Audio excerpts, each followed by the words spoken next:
At Santa Ana College, we're very unique in the way that our fire technology program is set up. You can see that the left-right pillars here is our wellness program, which is very, very robust. We'll talk a little bit about that, and our fire academy program. In the middle, we have our fire public safety program, where we do recurrent training through non-paid instructors of record at the different fire departments that are part of our client base. We do fire officer training, and then we do the basic fire technology courses. So we have a very, very wide dispersion, but we can almost control or can have an influence on our folks basically from cradle to grave. That 2-year developmental pipeline before they go to the academy, as well as once they get hired and become an incumbent, all the way through to retirement. So we're very unique in that particular environment. What's another unique part about our particular fire technology program for the academy is that all of our recruits in our academy have to complete all the courses you see up here. They have to do the building construction, fire behavior courses. They also have to take a public safety health class. They also have to pass the BIDL test, which is an occupation. It's very similar to the military OPAT, or it's basically in fire, we have the CPAT and we have the BIDL, which test occupational physical abilities. And then they also have to have a clearance on NFPA, or National Fire Protection Act standards. So that's what it takes to get into the academy. I'm going to shift the story a little bit for a few moments and talk about our wellness programs for our incumbents. The SAC Fit Wellness program services sworn personnel, non-sworn, administrative, clerical personnel across, between any given term, 30 to 40 different departments across 5 counties in the Southern California area. On average, we have about 2,500 students in the program, again, between 30 and 40 partner departments. We have mobile labs that go out and do fitness testing at each of those 30 to 40 departments who are partners in the program. And we have to, because we're a college, we have to keep those in class sections. And we have about 120 part-time faculty. So we're very geographically diverse, like Andy and Leah's program, not quite as wide, but we are very geographically dispersed. We have a fluctuating student or athlete pool.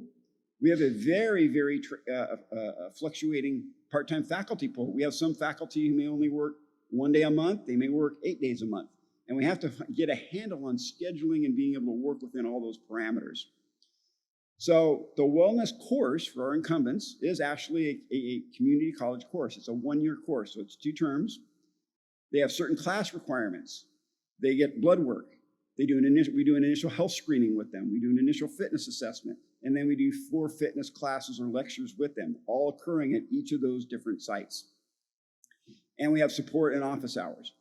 The students in the class, after they do their initial review of their data and their fitness assessment, they have to log 96 hours of physical activity across 2 terms. So 3 or 4 years ago, we were trying to do all this by paper. Imagine what a challenge that is. Constantly trying to get rosters from people, trying to get hourly sheets, trying to get time sheets, trying to get all these other things with dwindling resources. So we looked to find out what were the different solutions that we could have that could help us with this. We also had 45 years of data. So we'd been doing this for a very, very long time. We had our own norms over that 45 years. So probably 40, 50,000 student or athlete records and millions of data points. The program was very, very static in the past. We had one programmer who was a contact programmer who pretty much did it on a proprietary database. So we had a single point of failure, which didn't really sit well with us. So scheduling was super time consuming. We didn't have a good way to communicate with our instructors to send reminders or to communicate with our liaisons at the fire departments, our training officers at the fire departments. So we needed a new solution for this. So we looked to Smartabase, and we had some initial project priorities. First one, let's transfer that data from that old single point of failure, that proprietary database. Let's get it into something that now we can use and have some more redundancy in it.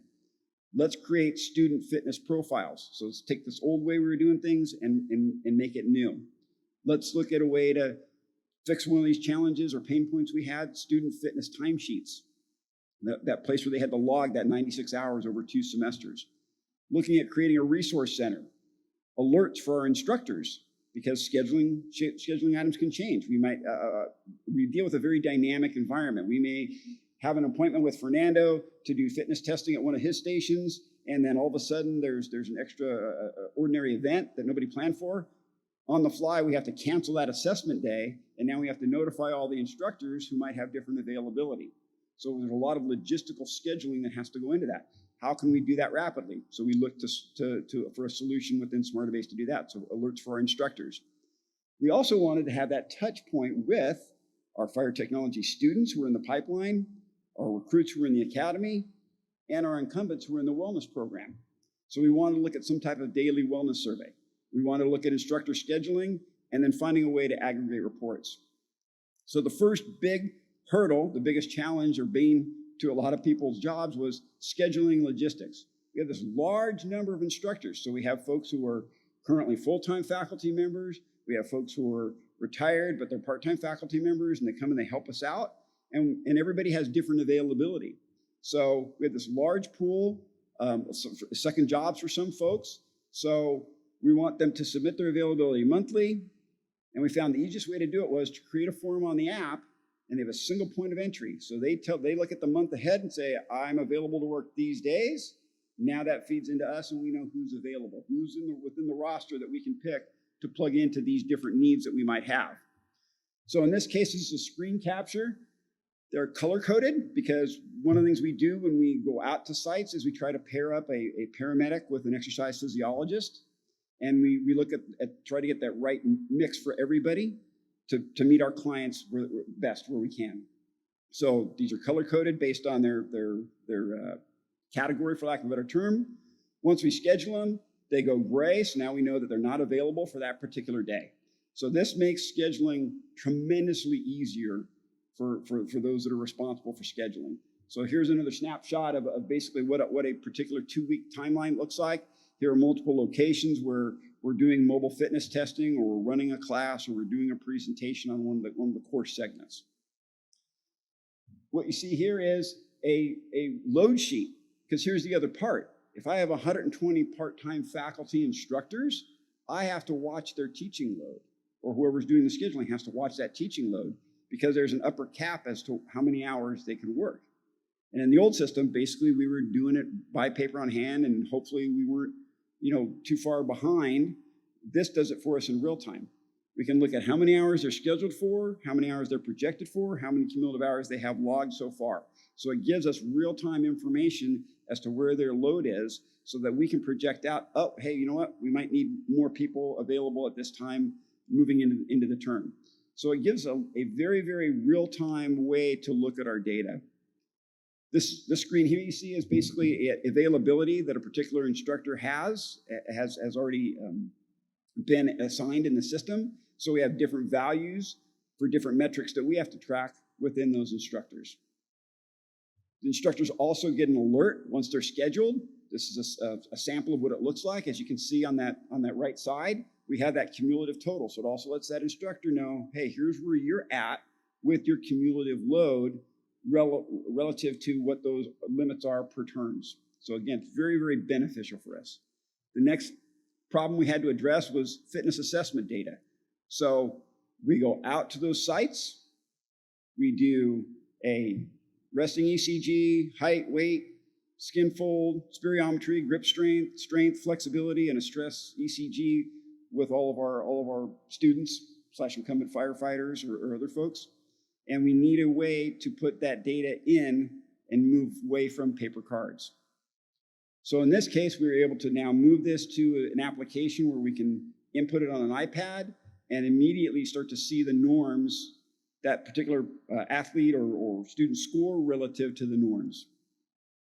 And it gives us a very quick visual representation. Also gives us a much more interactive way to present that information to them. In the past, we would just give them a report. It was a static piece of paper that we gave them. This is something they can look at and see more visually where they are relative to where they may have been last year, the 2-3 years before, their age group, their organization. So it gives them a much better assessment of where they're at, much more interactive. We also want to look at what is a daily wellness for those students. How are they doing on a daily basis? So similar to others, we created a real quick daily wellness piece. And what we did here that was unique for us was we gave them a role. So we know if someone is a student, if they're a recruit, if they're sworn, if they're on duty or off duty. So we wanted to track some of those other metrics.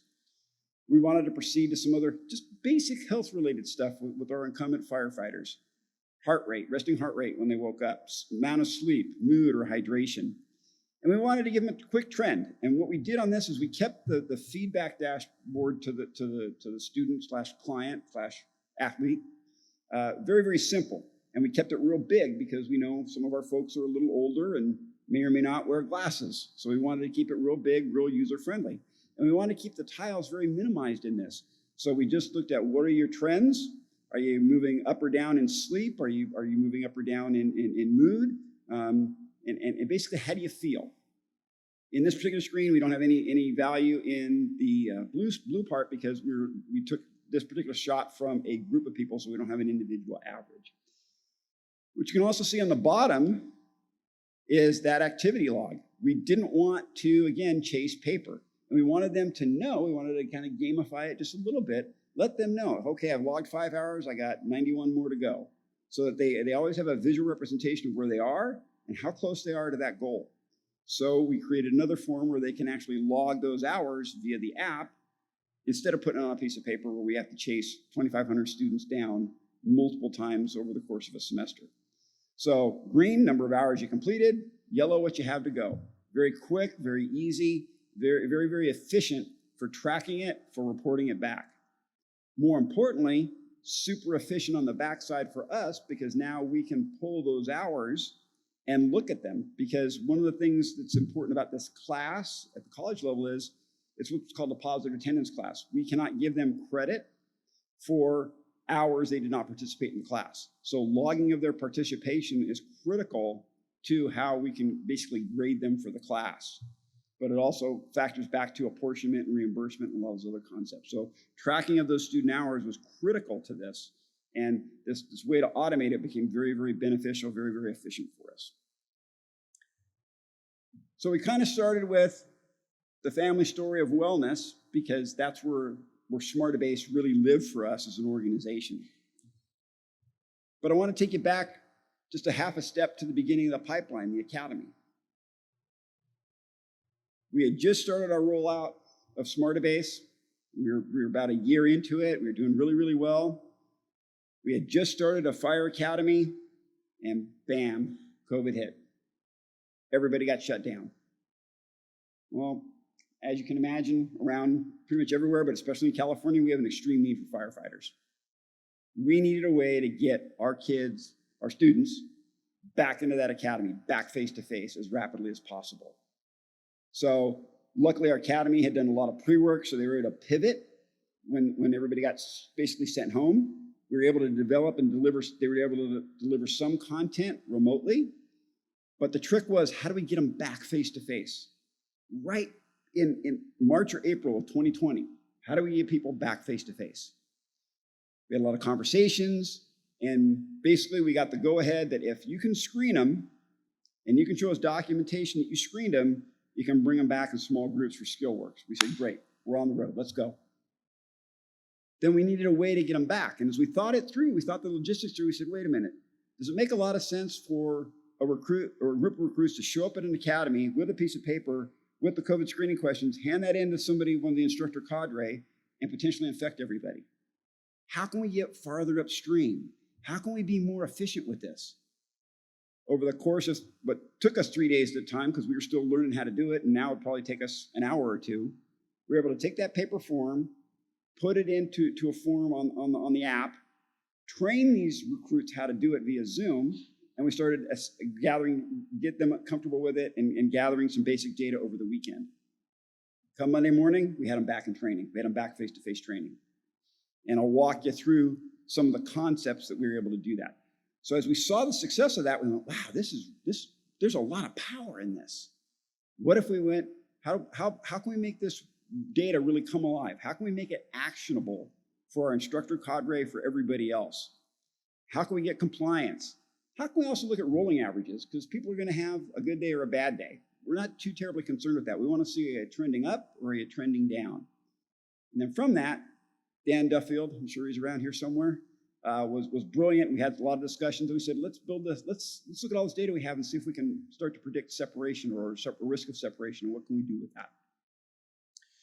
So here's what it looks like in the morning. Recruits are instructed, do this daily COVID screen upon waking. Real quick, 6-7 questions, takes them about 30 seconds. If they are COVID symptom positive for anything, immediately the app tells them basically stop, do not pass go, here's what you need to do. But it also notifies our instructor cadre right away that we have a student who basically flagged positive on a symptom question. All is good, they hit submit, they roll over, they do their daily wellness, 30 seconds. So now we've done this for a couple of classes, so we have them habituated into taking this minute in the morning, daily COVID screen, daily wellness, ready to go. They hit submit, goes into the cloud. In this case, what we see here is a quick little dashboard that was built for our cadre. So in the yellow, you can see that this was one particular student that flagged for a COVID symptom positive question. So just a question or one of the assessments they did at home flagged them as positive in yellow. So we know, okay, we got to have an instructor reach out and deal with that particular situation.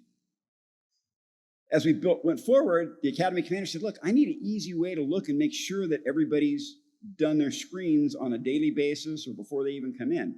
So we worked and got them this basically very easy color-coded dashboard. So how many people have been compliant on what particular day, and then we can drill down to the individual day level. And there's also a view where you can see they're all red dots or they're all green dots. In other words, red hasn't done it, they get a phone call. Complete your screen before you come in, or what's going on. Once recruits arrived at the academy, we had them at 6-foot distances, we took temperatures, we asked them again, have any of your symptoms changed? Yes, no, and then recorded those answers and the temperatures again and via an iPad. So we had that data. Then at the end of the day, again, this is all very early COVID, we screened them again, any symptoms, any changes in temperature, entered it on the iPad, sent them home, and then they did one more COVID assessment at the end of the day. We wanted to be overly cautious because we were given a very, very short window of opportunity to bring these folks back. Through all of that, we were able to bring them back with basically no interruption in their training and graduate that class on time with no COVID cases, no COVID outbreaks. And because that methodology was so successful, we were allowed to expand our operations and continue through pretty much uninterrupted all the way from March, April of 2020 to today. That we're still able to be up and running. We haven't had to have any shutdowns. We've been able to run it basically at full capacity for our environment. So as we started to get the data, we said, gee, let's wonder, is there a way we could look at maybe some indicators and see if there's anything that may be predictive in this? So we looked at resting heart rate, we looked at self-assessed temperature, and it didn't really flag for us, again, because we had such a small population that we were dealing with here. But one thing we were able to do was build from that daily wellness a dashboard for the instructor cadre. So what you see here is basically a snapshot of the dashboard that the cadre sees on any given day. So recruit does their COVID screen, they do their daily wellness in the morning, they hit submit, they're driving to the academy. Before they even get there, the lead physical training instructor, the academy instructor can see this dashboard. Each of the tiles across the top is sortable. So if you want to say, give me everybody who flags red for fatigue, they can look at that group. If everybody is flagging for soreness, if their total wellness score is off, basically we can sort by any of those columns. We can sort by, we put flags here for sleep, if they're getting less than 7 hours of sleep, and then we also did hydration by urine color. Real quick self-assessment. This became very pivotal recently. One of our instructors noticed that there was a flag for a significant number of folks that were appearing to be dehydrated. Had a developmental discussion with them. They went, yeah, sure, coach, thank you very much. Later on, they're training, and a few of them start cramping up again. Again, potential hydration issue. Have a question with them. So now we start to get them to match, hey, here's my hydration, here's my performance. Hey, coach was trying to help me. So all these things start to line up. So we have this way of taking that data, making it actionable, providing it to the coach, and providing it to a performance outcome or a performance remediation in those recruits. In essence, in real time. So we went through a couple of academies where we had the dashboard and it was going great. And then we said, we have all this data. Is there a way that we can look and maybe predict or come up with a model where we can focus more of our limited resources on the people that are at higher risk? Because if people are going to succeed, they're going to succeed, right? And we want to coach them and we want to watch out for them, but they're not the ones who are most likely to need our help. So we had all this data. So we had daily COVID screens. We had a good sample of that for a couple of classes. We had daily wellness for a couple of classes. We had incoming Biddle and physical training scores. We had lists of who was successful and who separated. We had injury data. And then we had a training schedule as well. So we said, even though we had this very small sample, what could happen if we took all this data and just visualized it to see, right? So in this case, we're taking that rapid prototyping, that kind of ready, fire, aim approach to developing something. We're not waiting for it to be statistically significant to P.05. Let's look at this. Let's kind of throw this data together. Let's see what the visualization might tell us, and how can that help us potentially impact performance. So in this case, we want to increase success, reduce our risk of separation, and we want to look at our daily wellness in association with our training calendar. And some of the things that we thought would be predictable really didn't turn out to have a real big association. We looked at their incoming Biddle score and wellness, and it was kind of a weak relationship. We looked at the incoming Biddle score and separation, kind of a weak relationship.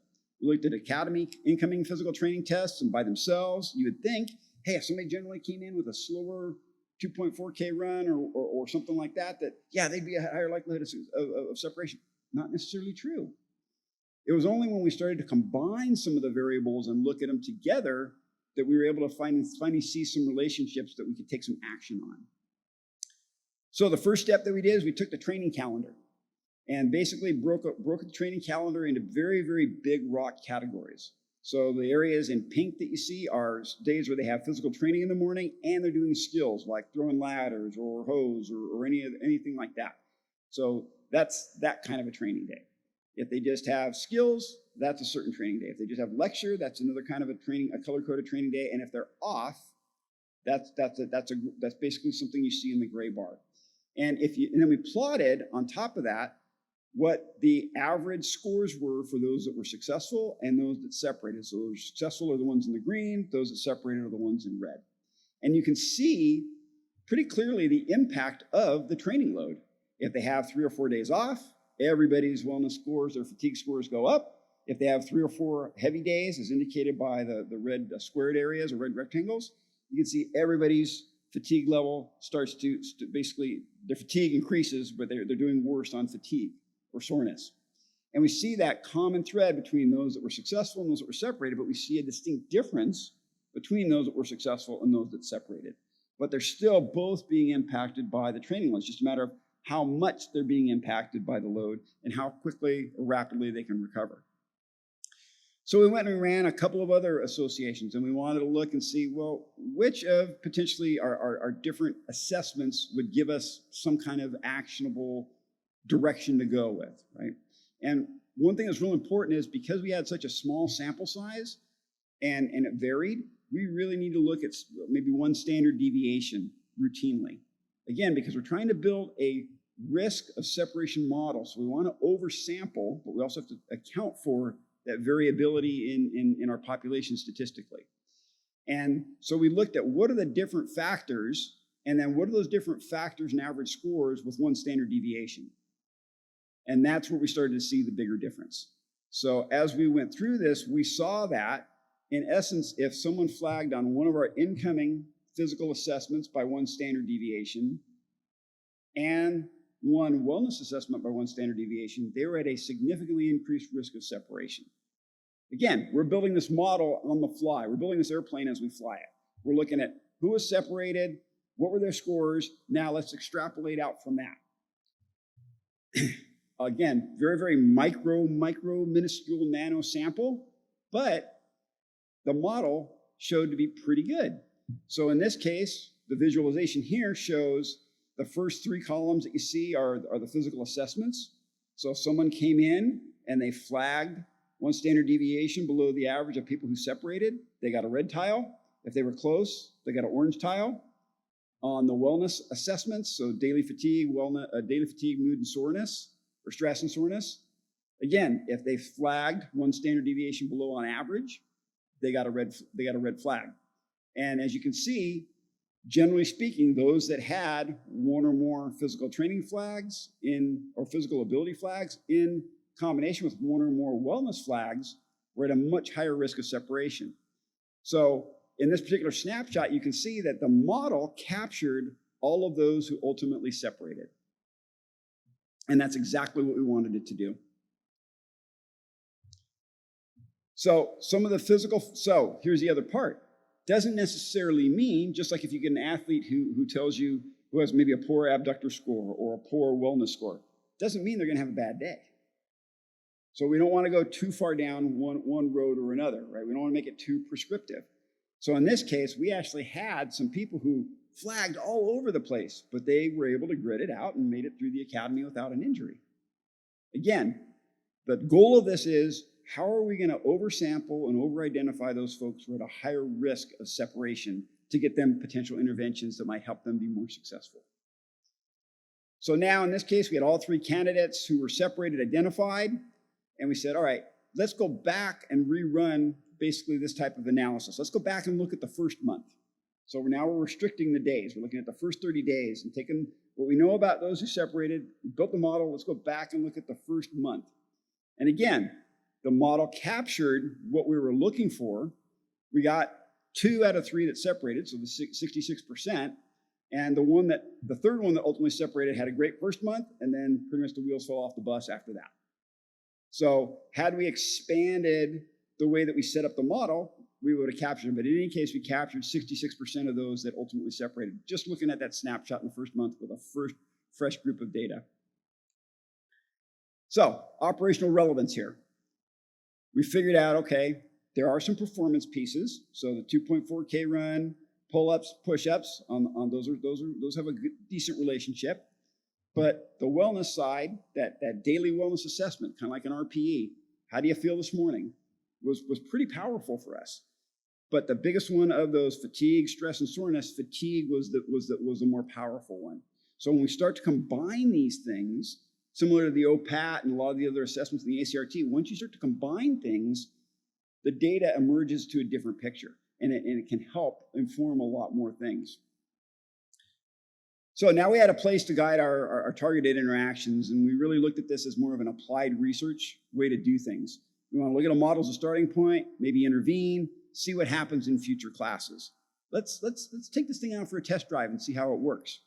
Always thinking that we're going to continually evolve this thing. We're never going to be necessarily finished with it, but let's look what the new data set tells us. And one of the things that we found out is if you look at a small sample, you can have one finding or one indicator, but if you enlarge that sample, that finding or indicator may shift dramatically. So we have to constantly keep evolving and looking at this maybe in slightly different ways.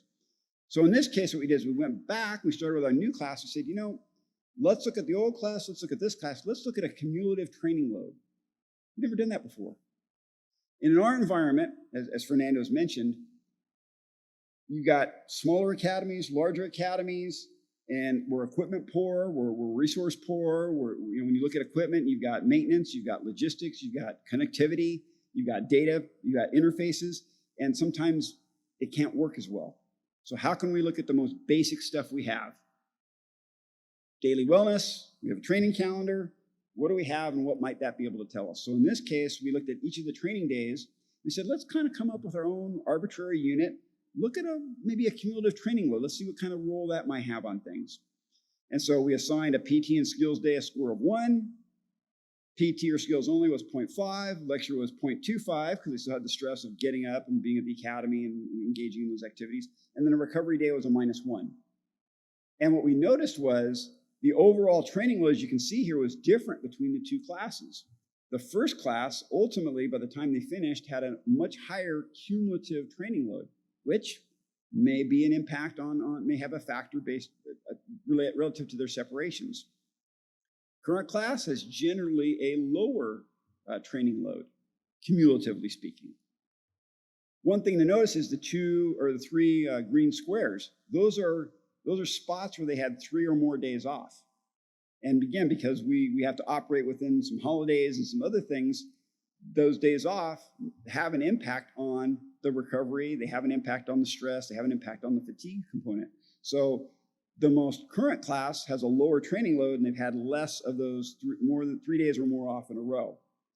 However, we're still looking at that cumulative training load. In this case, so last slide looked at 77 days of training. This one, we shrunk it, and we said, what does it look like even in a shorter period of time? In this case, the first 40 days of training. And we can still see that the first class we did with had a higher cumulative training load than our current class.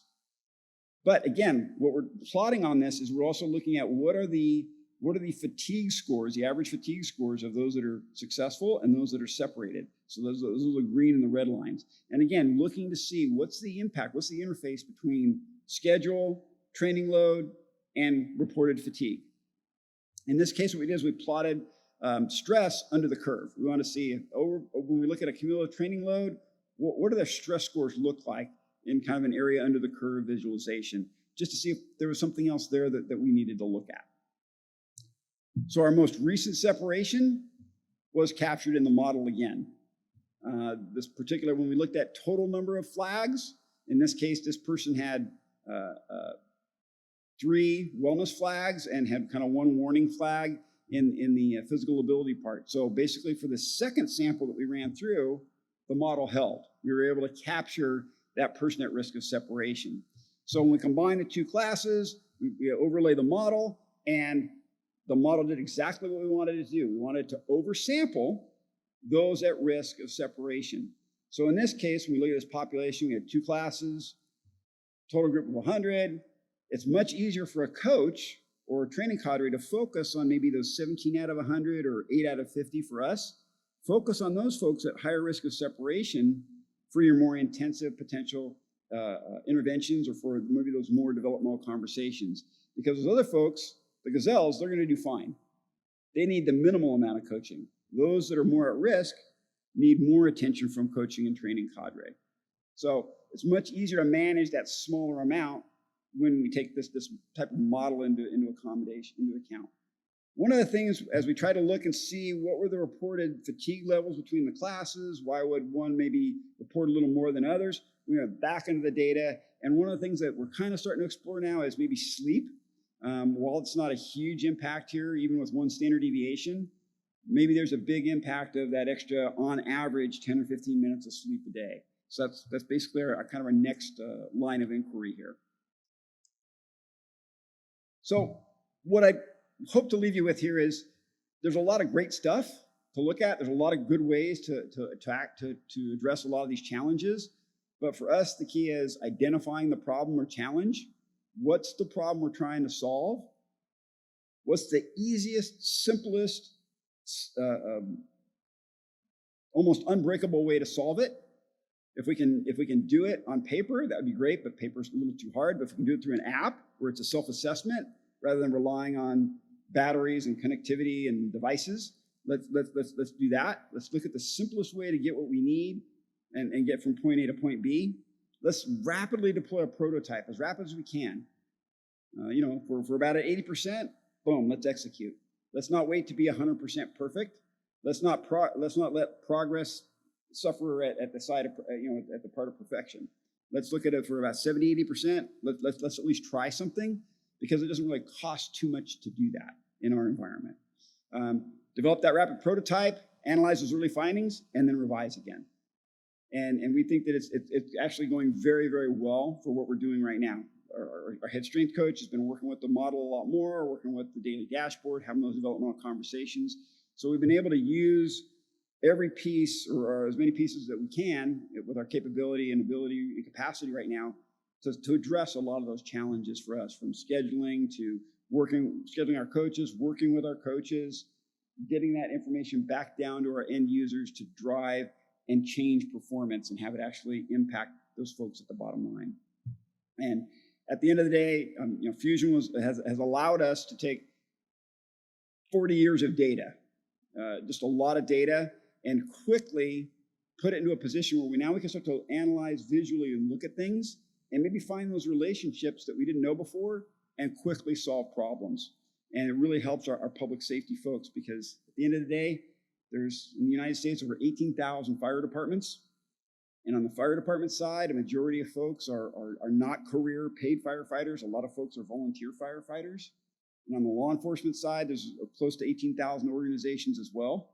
And so there's a lot of need out there in that public safety space for trying to really help that health and wellness component in their daily activities.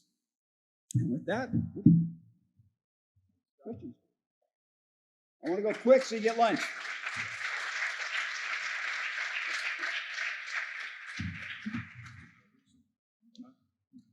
Well, thanks, Joe. That was very insightful. Does anyone have any questions for Joe? Yes. Yeah.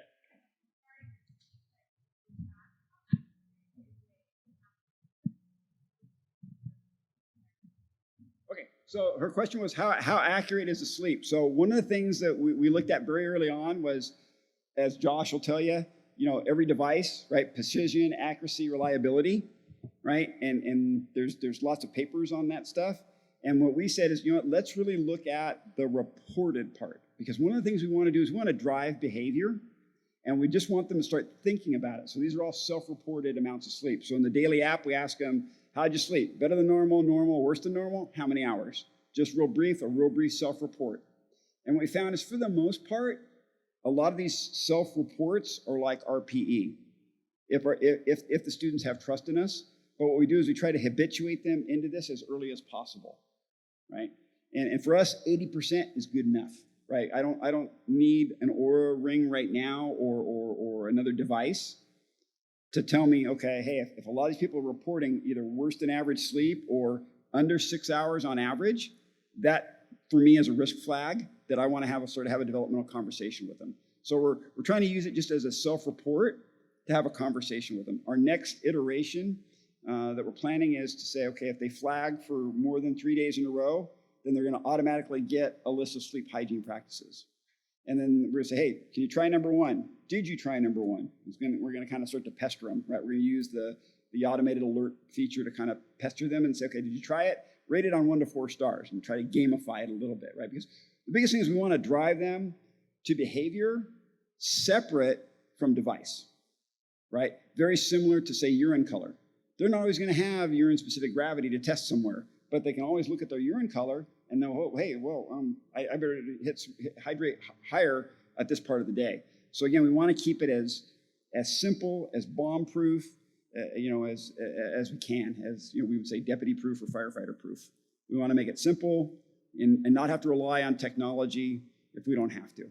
So we'd rather go with the repeatability of it, their self-assessment of it, their investment in it, rather than investing in a device that, okay, it could be a little more accurate, but is it really getting us the behavior that we want? And is it driving the conversations, giving us the data so the coach can have the developmental conversation and then say, okay, let's link your poor sleep to performance. Okay, now you got 5 nights of better sleep. How'd you perform? So now there's that follow-up and feedback loop that we can hope that they start to make those connections to change the behavior to increase the performance.